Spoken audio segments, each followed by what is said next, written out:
All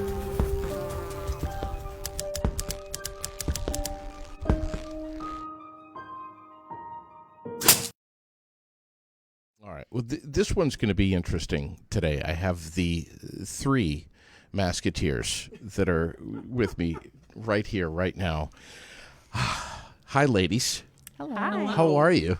Great. We're good. Oh, my gosh. I don't even know where to begin. First off, Brandy Jageman, Stephanie Parker, and Ginny Rayboyne.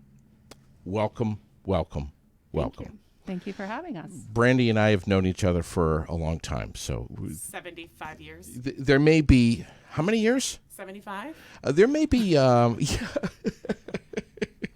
there may be a few jokes here and there throughout the podcast, but I'm very happy to have you all here talking about the Vermont Comforts of Home. Which break it down for me. Now, I've just read some notes here on what this is, but tell me what it is. So And we're all looking at you, at me. Stephanie. I'll start. So Vermont Comforts of Home is part of Upper Valley Services. Okay. And Upper Valley Services has been known for many years as a provider of care for disability services throughout the region. Okay. All Vermont-based. But Yep. and a few years ago, I think 3 or 4 years ago, it became clear that there could be a need for kind of a branch off of that to help adults who, typically seniors, who needed to have care that was similar to a nursing home level of care, but the option to have that in a private home with a caregiver and a shared living provider. This is a big deal in this state, which promotes aging at home so much, and respectfully, more than other New England states. It's a big deal here, and we have an aging population. I'm not telling you guys anything you don't already well know. And the need for this is no greater than it is right now. Our nursing homes are packed, frankly. And wow. So yeah, this is a tall order right here. it is, and there's a lot that goes into it, but the agency developed into this Vermont Comforts of Home, and there's also it started out as a collaboration between Lincoln Street Incorporated, which is out of Springfield, and so Upper Valley Services and Lincoln Street joined forces to create Vermont Comforts of Home. It is a state authorized program, so we are monitored and run under the governance of the of DAIL, the Department of Aging and Independent Living. Oh, yeah. And the vast majority of our clients are also Medicaid recipients. Yeah. So it's really filling a need to help support adults. Again, primarily it can be anybody 18 plus, but it's typically seniors Yeah. who otherwise have a level of care that would require a nursing home. And we recruit shared living providers to open their homes, and we provide the training and the support for them to sorry. Ghost. Not sure what that was. I'm not sure what it. Maybe somebody's throwing something at us. I don't know. They don't like our masks. So again, it can be in a provider's home, but the big news, I don't know how recently it was, but I think within the past year or so, the state now authorizes adult children to be eligible to be caregivers Oh, wow. for their parents. So a lot of people are already doing that. A lot of adult children are already either quitting their jobs to take care of their parent, or Wow. doing it in addition to raising a family and trying to do part-time work or whatever. Now they can get tax-free funding, or not funding, I shouldn't say. Like a stipend? Stipend Okay. for the work that they're quite often already providing. Wow. So it's quite lovely. There's respite funds that are included, so that shared living provider, whether it's the child or somebody who's doing it kind of out of the goodness of their heart, Yeah. don't have to do it 24/7. Yeah. We make sure there's funding so they can have respite support and, have a night off or go away on vacation, take a weekend. And also, quite often in the contract is monies for other type of support, such as home health or physical therapy, Yeah. to help keep the client healthy. Brandy, you were saying off the air that the goal is for folks to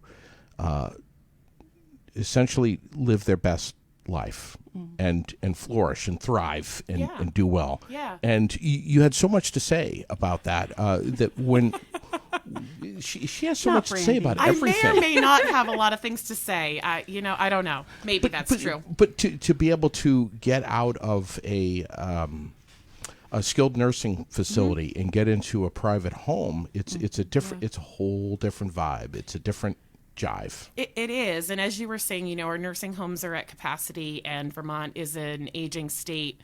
I was at a conference umpteen years ago where somebody predicted that by 2025, Vermont was going to be the oldest state in the union, Wow. and we're coming upon 2022. And Wow. I didn't know that adult family care was a resource. I wasn't really familiar with it until I kind of fell into the agency and into my role here. Yeah. But adult family care, it's amazing. And as Stephanie said, it's linked to Choices for Care. So basically long-term Medicaid. So if you have somebody or know somebody that's in a nursing home and may not be getting person-centered care, our nursing homes are doing a great job. They really fit the need for some people, and Sure. other people may not be really that level in different ways. And Yeah. so the great thing about adult family care is, we can match somebody with a home provider who can provide those services like medication administration, facilitating a healthy diet, facilitating engagement through activities. There's also funding in the contract for adult day program if you live in an area where there's an adult day program. And so that home provider, kind of becomes the coordinator of the care in the home, and then you get linked up to service coordinators like Ginny and myself who support that home provider and support that client in meeting those needs. And one of the things I really love about Vermont Comforts of Home is, and I use this off air, was that it's person-centered for everybody. It's person-centered for the client. Yeah. It's a match with the home provider. Even as employees, the focus is on the person and Yeah. the living their best life, which is a phrase that you just used. And it's really amazing when we've seen people come from a nursing home into a shared living provider's home, how different it is and how quickly you can see the difference in kind of meeting those needs and the needs of that person And as an individual. that shared living provider really becomes an extension of the family. I mean, that's like Absolutely. another sister or brother or family member that comes in and essentially is driving the bus. Yeah. But logistically, it's got to be it's got to be maybe challenging to really be matchmaker for the elder and the provider. I mean, they've got to have personalities that mix well. There has to be a real clear, I'm guessing, understanding on That is the daily funk. Yeah. Yeah, and that's quite a process. It can take, several weeks or months to find and make the right match. We're always actively looking for folks in the community that might want to open their homes to be a shared living provider. And we do everything we can to accommodate what their hopes are and their capabilities and interests, and try to match that with a client that is, going to do well in that environment. And sometimes there's a lot of training that we need to do with the shared living provider too, from a medical and nursing standpoint. to help with a little more complicated procedures or management. Brandy was talking about medication management. That's a big part of it. Yeah. But somebody may have physical needs or ambulatory issues that really require somebody who's trained to do it properly and safely. And we provide that. We have somebody, somebody's on insulin. We make sure that the home provider is trained on, administering the insulin and checking blood sugars. Yeah. Or we have somebody, we make sure that every home provider is trained to support with, we call them special care procedures for whatever it is that individual has, so that they're aware and they know exactly how to care for them and how to provide that care. So we do offer a lot of trainings, and then we do specific trainings that may be outside of the box. If we have a client that has something that isn't one of our standard trainings, we figure out a way to train them and create another special care procedure for that for that area of the need. And it's a big undertaking. Sure it is. And I think what I've found in my experience is that all of our home providers are in it for the right reasons. They're in it because they care about people. They're in it because they like to make a difference. I have a home provider who just loves the fact that she takes a lot of folks from the nursing home and starts to meet those special needs and builds them up until they're at the best level of health and mental well-being. And for her, that is just so satisfying. It's bigger than to see the bigger difference, than the contract. to witness the difference. Yeah. Let's let poor Ginny speak. my God, I mean, we've forgotten about Put poor Ginny Ginny. in the corner. Hey, Babies nobody, nobody puts Ginny in the corner. Nobody. Wow. But one of the things I wanted to ask Ginny is, so how does the ball get rolling? How does this all start? Someone in our community says, "Hey, I'm curious. Maybe I could be a provider. What has to be done? Does my house have to get checked out?" Okay. Yeah. Any of you can answer. Well, Okay. it's a big process, but I'm going to let Steph talk about Sure. that. Okay. Yeah. So we do have a referral coordinator person who does the intake, and the referrals can come from hospital. Say if somebody's hospitalized and they're going to be discharged, but they get the option of, at that point, maybe going into a shared living provider's home would be a better match than going into a nursing home. So we have a variety of sources where we get these referrals. Again, primarily hospitals, sometimes nursing homes themselves when, a patient there may not want to continue living in the nursing home and the family is more of an advocate of considering another option. Yeah. Sometimes it just kind of grows organically. They're already taking care of their parent at home. The primary care physician may say, "Hey, this might be a good idea if you could be part of the program." So, how long has this been around for? Not just about 4 years. So we're still really young and trying to get the word out. A lot of people don't know That's that why it exists. That's why we're here. That's today. right. Yeah, and I really appreciate that. And so the matching process, we get the information, some demographic information, medical needs, and then we have, hopefully, a roster of shared living providers that we can kind of try to do that match with. The geography can make a difference. Some people don't want to leave the town that they're living in. Yeah. Others are very open to saying, I'll go to Burlington or, outside of the area that they're already in. There is a very thorough vetting process of the shared living provider, whether it's the adult child or not. Mm-hmm. I would imagine. Yeah. Background checks, motor vehicle check, adult, what am I trying Protective to say? services? Like APS, and just to make sure that there's, a clean record, because it's critical Sure it is. that they're, comfortable and safe.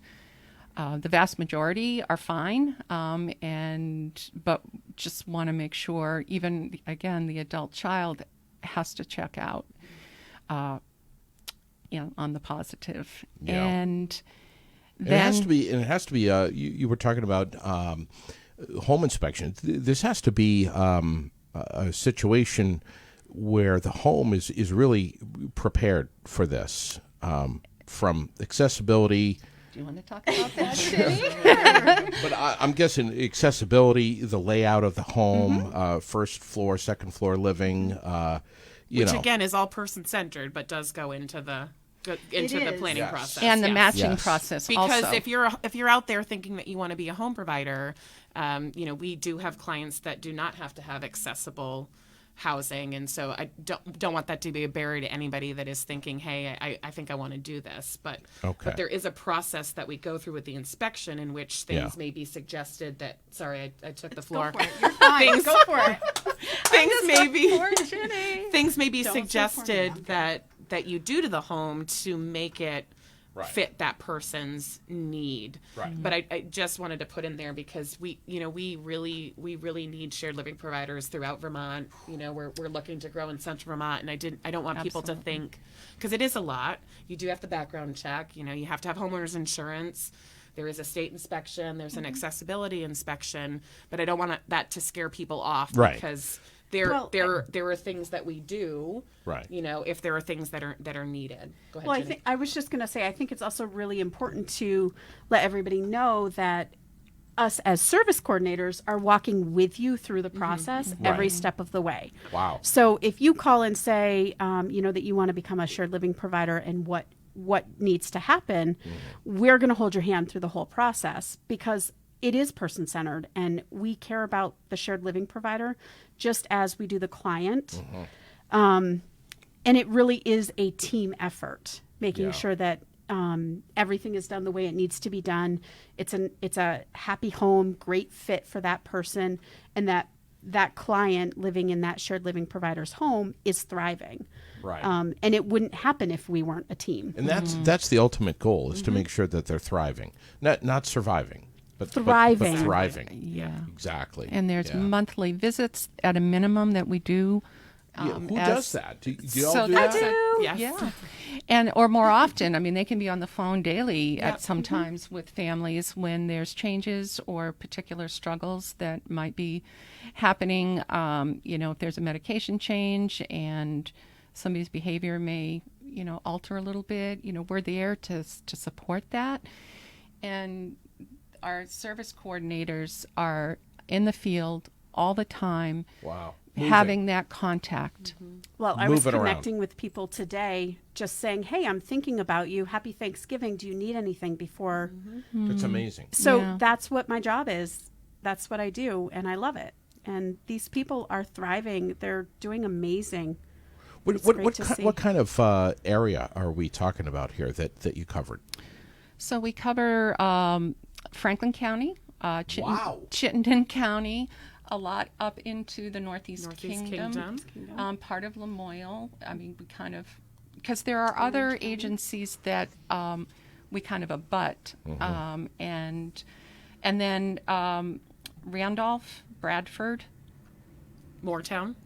Moortown, Waitsfield, Waterbury, and we're really trying to grow in the central Vermont areas. That has not been the focus. It's been more out of our Essex office, and I think Bradford might have had a bit of a quick start as well. We also have out of our Essex office a large Nepali community that is receiving our services and coordinating with us. So we have several Nepali natives that are our case managers. So that's another aspect of the program. It's multicultural as well. I was going to ask you, how many case managers? I mean, because you're talking about a broad area here. This is huge. How many case managers? We're always It's looking. just the three of you? No, there's there's not. I think it's under a dozen at this point. I think. Just under Yeah, barely just under, barely yeah. under a dozen. Just a few new hires in the last few weeks, but yeah, I think we're Yeah. almost. And almost there we're to a looking dozen. for another case manager because we have the load to pick up. But we're growing in steps. We're growing slowly. We don't want to. We'd rather grow to meet the need than overshoot it, I guess. Well, and as Jenny was saying, what are the different parts of our job as well is that we want to make sure that each case manager has the opportunity to grow and develop these relationships with the home provider and the client. So Right. as the referrals grow and the home providers grow, You still want to getting keep those- that intimate Yep. relationship. Absolutely. Yep. Yeah. because So- it is the absolute focus. Yeah. And in the caseload can run anywhere from maybe 8 to 14 per case manager. And Wow. again, depending on the complexity of the client list, we don't want to overload an individual case manager. Right. Or as we're growing, somebody's list may get a little bit larger, and then Sure. it evens out once we hire and train new people. My goodness. I mean, this is so, frankly, long overdue. Absolutely. Yeah, I would agree. For this state for sure. I mean, we need this. We need people that are willing to do this. What kind of training do they have to be? An LNA? No. I mean, it's great if they are. If somebody has that experience in their background, or because we do have RNs, LPNs, LNAs, but we also have folks that have had no medical education or employment, and will train accordingly. And we would not make a match of a very complicated person with, client with a provider that really Right. was not going to be able to grow into that. Again, because we're person centered and Right. we really want everybody Yeah, to both thrive. sides. Yes, absolutely. Yeah. So, Sorry, I interrupted. no, that's okay. And we have registered nurses on our staff that evaluate the information, the medication activity report, Yeah. our administration report every month. There's ongoing trainings all the time that the shared living providers can take advantage of on a wide range of topics. And there's annual expectations to stay current and to, learn more information about whatever that particular person's needs may be. Sure.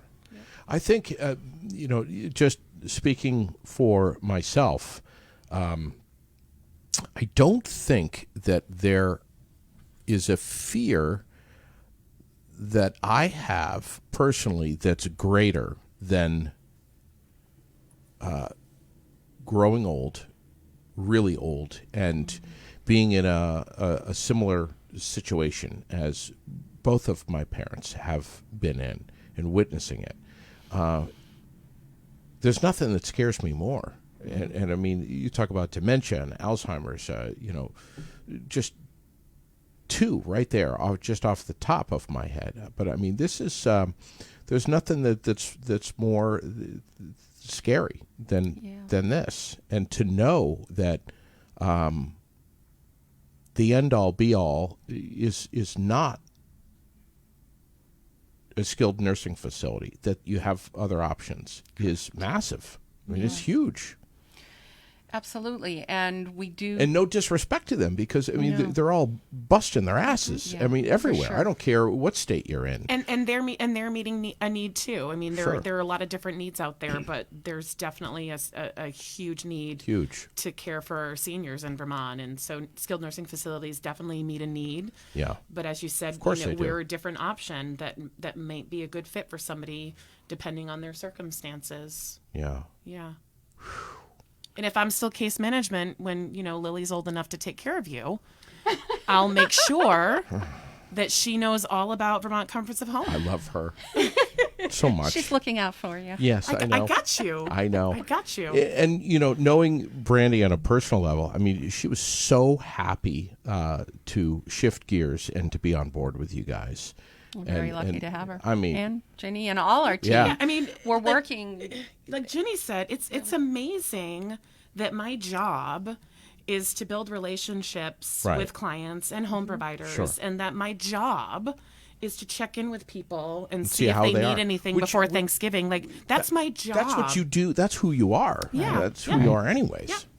Yeah. So we're very fortunate to have these folks on board and others, of similar ilk to help us make it work. So if someone says, I want to be a home care provider. I don't know how to transfer. I don't know CPR. Blah blah blah. That's all part of the training. What happens at that point? What happens? So before they can actually be fully matched, or we could make a match, but there's pre-admission training that happens. So CPR is just one of the things, obviously. With COVID, it's been a little more complicated, but folks can be trained online for that and get their certification through the Red Cross or whatever. If they need to be trained on transferring, that's one of those special care procedures that one of our registered nurses will meet with and train one-on-one with that shared living provider. So there's reading, there's testing, and there's hands-on evaluation. Yeah. And if somebody's condition training changes, we kind of revisit the special care procedures annually as well. And so, if there's a concern, well, what if my client deconditions in some way? Am I still going to be able to support them? Right. You've got your case managers all along the way, communicating with you, communicating with a primary care physician, communicating with PT. And communicating with the client's family. Yeah, Absolutely. and the It's a family. huge and the team. family. Yep. Yeah. So I think it's fair to say that the service coordinator is really the team lead, Yep. working in conjunction with the shared living provider, Wow. the family or guardian or power of attorney, Yeah. as well as the PCP or any other Providers, special provider that the client may have. Wow. So there could be a neurologist, there could be an endocrinologist, whatever. They go to many of the medical appointments, the service coordinators. Family. The family. Yep. And they can accompany the shared living provider and the client to that and just be another set of eyes and ears to, receive the information, record Decipher it, it. make Yeah. sure if there's a question they can get clarification. So, there's... Well, and sometimes I go to appointments more to take the burden off from the shared living provider, It's amazing. Yeah. which is another piece of the puzzle for us. Yeah. Getting all the notes, getting all the information, Exactly. communicating, relaying it. Yeah. And that's all compiled and kept in data entry through a couple of programs. What am I trying to say? I don't want to give the acronyms because they won't mean anything to anybody. Right. Yeah. But we keep track of all that client information so that not only for regulatory purposes, and we can be audited by the state, and we need to be able to show that we are doing everything properly and in a timely fashion, so that it's just all the information is there. And Vermont does not fool around. You got to be buttoned up, and sure. There's the right way and the wrong way, and there's a lot to this. Yeah.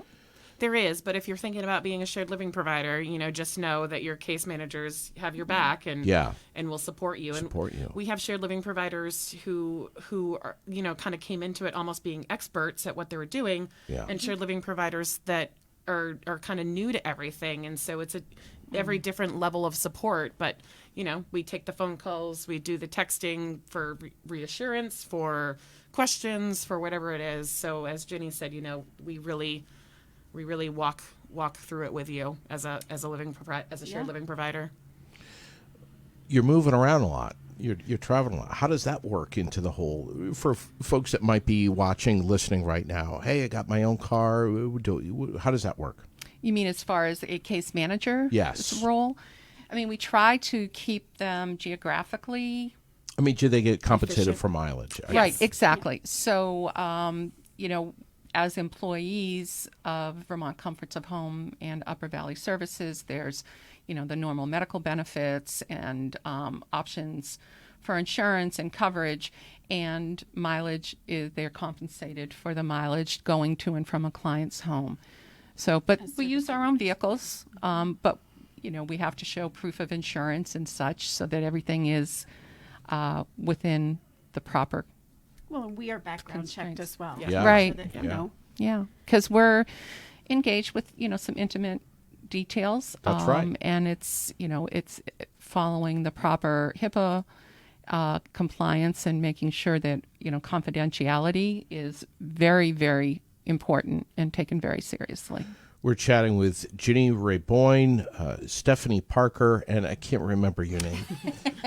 Betty, Yeah, Bonnie, Betty. Yeah. Bonnie, Barbie. Brandy Jagerman from the Vermont Comforts of Home, which is basically you help adults who are aging and get matched up with care providers to thrive in a personal home environment, which is wow. I mean, it's like I keep saying here, there's such a need for that, but there's also some great pause in that. That's like relief that Oh, for sure. this is an option. Well, I think families do find that having their loved one either in their home Yeah, or in another family's home as a shared living provider situation, I think that they do feel relief because they're not having to manage Yeah. mom's care right. on a daily basis, and they can just enjoy their time with their loved one. Yeah, And it can also really be a wonderful option for seniors who don't have family in the area or who may, for whatever reason, not have spouse or family. They may not be living, or they're estranged, and it's just another way. Or there might be a guardian living in Texas that really can't have their parent with them, but Sure. they want the very best environment for them. So. Wow. This is all fascinating to me. VTcomfortsofhome.org. .org. And our website has lots of information, more details about how we operate for both clients and shared living providers, phone numbers and contact information. We would love to hear from anybody that may be interested in learning more on either being a participant or considered as a shared living provider.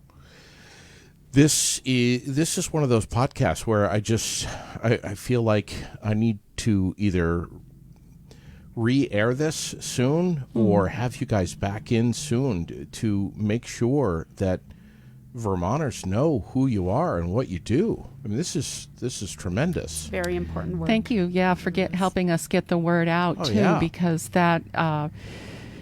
Sometimes word of mouth is the best way to do it. As a nonprofit agency, we don't have a lot of funding to be able to market Yeah. who we are, and right. so it's much appreciated having this opportunity. Yeah, the words here at Vermont Comforts of Home, we support adult Vermonters needing a nursing home level of care to remain in the community. We believe that people with a high level of care needs should have a voice in where they live and how they are supported. So well said. That's off your website here, and that's what you guys do. That's the mission. Connectivity. Yep, absolutely. And solving a massive issue, for lack of a better term, that we have in this state, which is our nursing homes are just packed right now. Exactly. And we have nursing home staff shortages everywhere. So And, that is a reality across the board. Everywhere. It's something that, again, if you're an adult child and you're already providing these services for your parent, it may be a natural direction that you could become more recognized in that role and be compensated for it. yeah. And supported. And supported, yeah. which is Supported. huge. Yeah, Yep. sure, And sure. You'd get that time off within the respite that's If you have provided in kids your or whatever, budget. Yeah. whatever, yeah. Wow. Well, and even thinking about Comforts of Home, which is in our title, if anybody has ever been in the hospital for a day or 2 days or 3 days, and as soon as you're home, you heal faster. Sure. You feel better, and there's just something about being in a home. Absolutely even if it's true. somebody else's home, there's something about that Yeah. that is just so important for your growth, for your healing, Right. for your overall For well-being. Well-being. And Absolutely. yeah. Yep. Less noise and Yeah. chaos and sounds, beepers going off and everything. Yeah, there's no question about Yeah. it. We have some amazing shared living providers that are so dedicated Yeah. and passionate and it's really a blessing. We haven't even talked about home cooked meals. I mean, Oh yes, That's there's part that of it too. wow. I'm Yeah. guessing Brandy has made a few batches of cookies and delivered those, or breads, something. I actually haven't. Calling She's me out been on the calling air, but you out. know why? You know why? Because I am so dedicated and have spent all of my time supporting my home providers and supporting my clients, and my teenagers don't eat it, so I don't make them anymore. Basically, but All right. yeah. I'll go with that. That's okay. I did, however, as you know, make a great batch of chicken soup that I brought for you for lunch. Is that what smells so good? Yeah. She's Okay. she's always. You're remembering me from the cookie days. That's I a long remember time you ago. from the cookie days. Cookie She days. would show up at the studio with cookies and just fattening breads. It's part of the reason why I'm fat. But it's really fun in my role too to see the ingenuity and the Sure. creativity Yeah. of the case managers Yeah. or the care coordinators. We got to go under a lot of different Yeah. titles, but Yeah. to really meet the individual needs of their clients and be so willing to Well, and you want to recognize talk that. about person-centered care and cookies. I mean, I have a client who is going to be moving in with a shared living provider, and the shared living provider is already talking about how she's going to have her be a part of what they do in the kitchen. And my client is Fantastic. wheelchair bound, and she has a couple of kids and a big table, and they're going to make cookies, and she's going to be part of the cooking and doing those things. So that was a good segue. Just to show, really, I love that. it's all about the person and what that match is going to be for the home provider and for this client Yeah. to be in that environment where she can do some of those things that she remembered doing in her own kitchen. Sure. Yeah. Sure. It's so incredible. It's so incredible. Can y'all obviously stay in touch, but maybe come back and let's beat this drum again sometime too. in the near future. I'd love to come back and share with you that we found so many home providers. Right? Wouldn't that Absolutely. be Yeah. great, Stephanie? Yeah. Yes, absolutely. Come back and say, we had like 10 home providers that signed on because of this program. So what do they do? Just get on vtcomfortsofhome.org. Right. And begin there's there. and there's a phone number. There's also a contact form that they can submit as part of that website to get the ball rolling for whatever direction they're trying to go.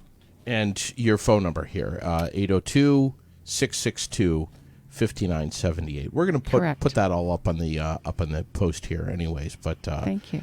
thank you so much for coming in here, and I think it's wonderful. I mean, Brandy and I have known each other, as you just heard, for 75 years. at least 75 years, and we were like, how come you haven't been on the podcast yet? So it's just great that you're here and we're doing this. Stay in touch with me, all right? Michelle, thank you Thank very you. much. Thank It's you. wonderful to have you in here.